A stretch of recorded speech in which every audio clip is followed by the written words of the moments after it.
What's going on? Welcome to English with LinguaTrip, and in this video we are going to talk about pronunciation. I have a list of cool words right in front of me that I think we should look at and see what we can learn from that. Everything's in English.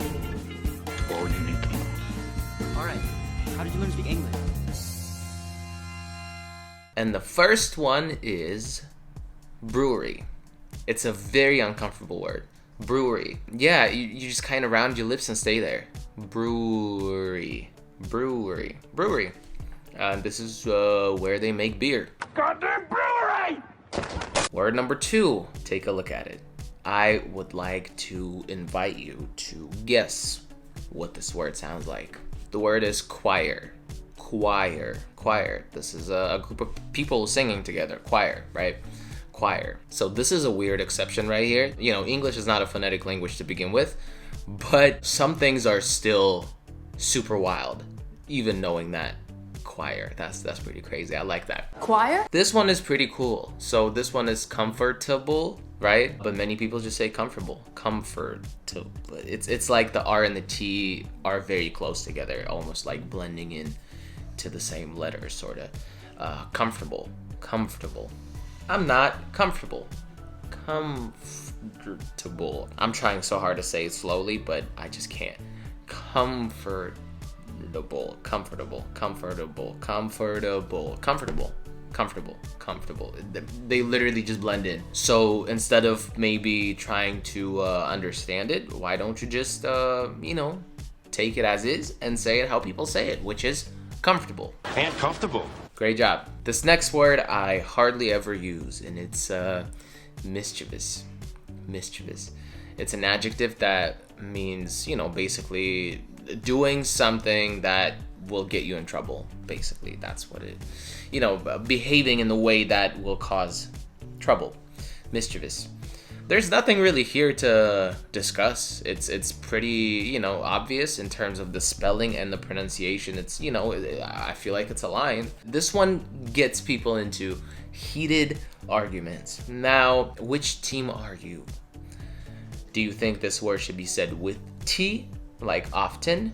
Or do you think this word should be said without a T? Often. What do you think? Are you team often or team often? Well, me personally, I'm both. Because it's both. You can just choose whatever you want. Whatever you want. Often is correct and often is correct as well. It is just it's not a silent T, but it is a weird phonetic occurrence.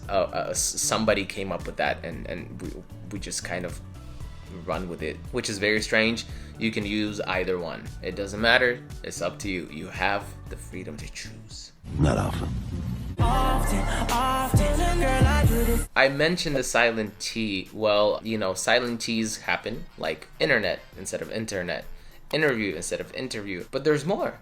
There is much more. Like flap T, like in the word water or daughter. We also have the glottal stop, like in the words button or written, right? We also have the ch T, like, I don't know, train, or sh T, like patience. With just this one letter, there's a lot of different sounds.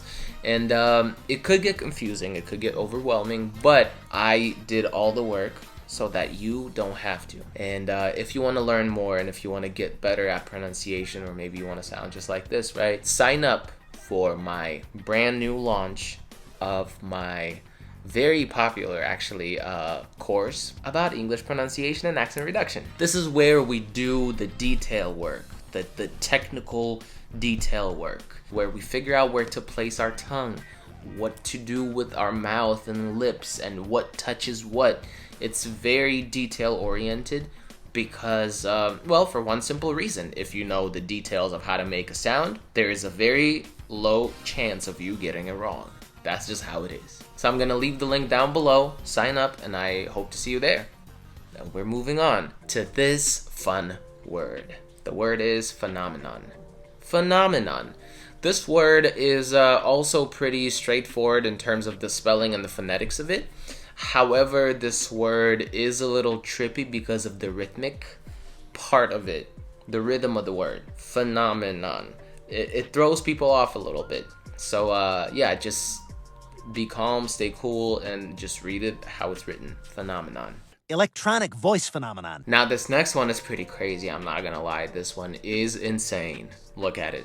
Look at it. What do you think? What do you think this is? I'm sure you have 1,000 options, but none of them are quinoa. Quinoa. Bro, quinoa. It's something people eat. I can't really describe it any other way. Quinoa. Quinoa. The next one is sanguine. The stress, you probably thought the stress was closer to the end of the word, but no, it's it's first syllable stress. Sanguine. Now, sanguine means basically a person who is, cheerful and hopeful and happy, even when the situation is really tough and bad. Again, a word that I hardly ever use. I've used it maybe once or twice in my life, honestly. But yeah, a good word to know, I guess. Sanguine. Be sanguine, fill your boots. Next, scissors. Scissors. And, they do this. And yeah, what do you have to know about this word? First of all, there's a z sound in the middle, scissors, number one. Number two, it's always plural, and don't run with them. Scissors, scissors. That should be pretty easy for you. Scissors. Scissors? This next one is also very, kind of obvious in terms of how it's written. You can pretty much, guess how to say it, and it's specific. Specific, which means, something, this one thing, and it could be this only one thing. Specific. Nah, this next one, oh, they didn't do that. Okay, so this next one is allegedly the word that every foreigner has a problem with. So I'm gonna teach you how to say it right now. The word is squirrel, right? So, let's start. The first sound is sk, okay? Then we add W. Squ, like you're saying square, right? Squ. The next sound is like in the word bird, squir, just say square. And the last sound is dark L, which is an L, but you don't touch anything with your tongue. It happens kind of in the back. Your tongue is kind of floating around, not touching anything. Squirrel. You can do it now. The squirrel! And the last word is temperature. The way it's spelled is a little misleading, but it's not temperature, right? It's temperature. Temperature. So that E after P and before R, you can just get rid of it and treat it as if it was never there. Temperature. Room temperature, check. And now, I was informed that we have a bonus round for me. You're testing me? I was sent a list of 5 longest words. Oh my god. So I have to say them? Oh lord, oh my god. Okay. I'm assuming it's all of that is medical. There's no other way. Okay, we're testing me right now. Okay, I get it. Let me try and say them. The first one is on the screen right now. Pseudo hypoparathyroidism. Pseudo hypoparathyroidism. It sounds like a condition. Oh my god. Floxinosinihilipilification. I have no idea what that is and what that means, and I have no idea if I even said it right. That's pretty crazy. Anti-disestablishmentarianism.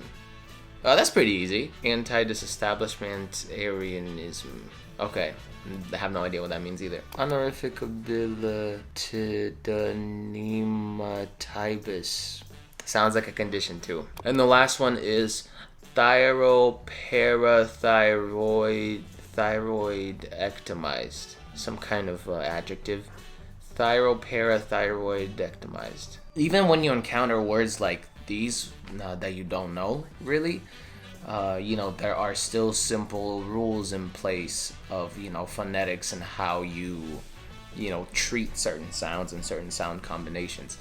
And, you can learn all of that in my online course that I'm going to link in the description, as I told you before. And it would mean a lot to me if you guys joined and participated. That'd be really great. So, yeah, these are the words. And, yeah, we did that. Pretty crazy. Let me know if you have any questions, and I'll see you in the next video. Bye-bye.